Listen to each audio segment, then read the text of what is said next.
Jason Sanjay அவர்கள் ரீசெண்டா interview ஒண்ணு குடுத்திருக்காரு. அந்த இன்டர்வியூல அவருடைய அப்பாவான முதலமைச்சர் திரு ஜோசப் விஜய் அவர்கள் அவருக்கு என்னெல்லாம் அட்வைஸ் பண்ணியிருந்தாரு. அது மட்டும் இல்லாம சிக்மா படத்துக்கு அவர் என்ன மாதிரிலாம் ஹெல்ப் பண்ணியிருந்தாரு அப்படிங்கிற ஏகப்பட்ட விஷயங்கள ரொம்பவே ஓப்பனா ஷேர் பண்ணியிருக்காரு. அது எல்லாமே இப்போ சோசியல் மீடியால ரொம்பவே வைரலா போய்க்கிட்டு இருக்கு. என்னென்ன சொல்லியிருந்தாரு அப்படிங்கிறதும் இந்த ஒரு வீடியோல நம்ம பார்க்க போறோம். நடிகராக இருந்து இன்னைக்கு அரசியலில் நுழைஞ்சு சந்திச்ச முதல் தேர்தலிலேயே வெற்றி பெற்று மிக பெரும் ஒரு ஆளுமையா மாறியிருக்கவர் தான் தளபதி விஜய் அவர்கள். இப்போ அவருடைய பையன் சஞ்சய் அவர்கள் சிக்மா அப்படிங்கிற படத்தின் மூலியமா தமிழ் இண்டஸ்ட்ரிக்கு அறிமுகமாகியிருக்காரு இயக்குனராக. அந்த ஒரு படத்தோட ப்ரொமோஷனுக்கு சமீபத்தில் பேட்டி ஒன்று கொடுத்திருந்தாரு. அந்த ஒரு பேட்டியில் அவர் என்ன சொல்லியிருந்தாரு அப்படின்னா, அப்பா வந்து எனக்கு முன்னாடியே ஒரு அட்வைஸ் கொடுத்திருந்தாரு.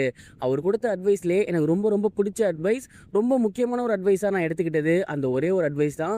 அது என்ன அப்படின்னா, நான் வந்து எனக்கான ஒரு அடையாளத்தை நானே தான் உருவாக்கிக்கிட்டேன். அதே மாதிரி தான் நான் உன்கிட்ட எதிர்பார்க்குறேன். உனக்கான ஒரு அடையாளத்தை நீயே உருவாக்கிக்க.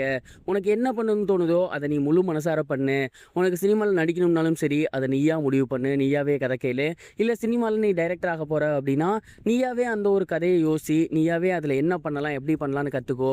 வேற யாரோட ஹெல்ப்பையும் எடுத்துக்காத, இன்க்ளூடிங் தாத்தாவா கூட இருக்கட்டும். உன்னோட இண்டிவிஜுவாலிட்டி என்ன, நீ எப்படி சிறந்து விளங்க போற அப்படிங்கிறத நீ தான் முடிவு பண்ணணும் அப்படிங்கிற மாதிரி ஒரு அட்வைஸ் கொடுத்திருந்தாரு.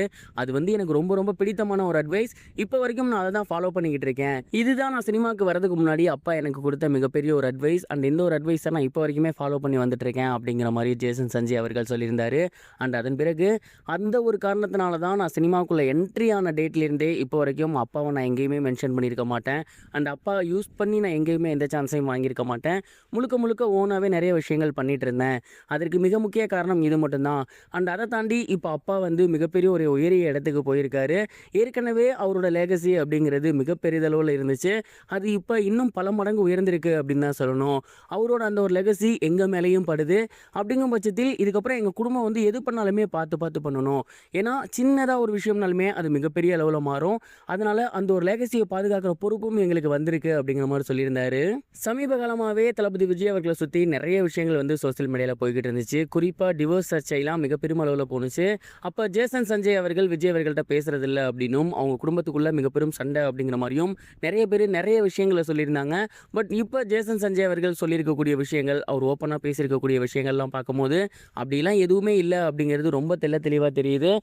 கண்டிப்பாக இந்த ஒரு விஷயத்த ஜேசன் சஞ்சய் அவர்கள் இப்போ ஓப்பனாக பண்ணதன் மூலயமா தளபதி அவர்களோட மிகப்பெரிய ஒரு நெகட்டிவிட்டி க்ளோஸ் ஆகியிருக்கு அப்படின்னு தான் சொல்லணும்.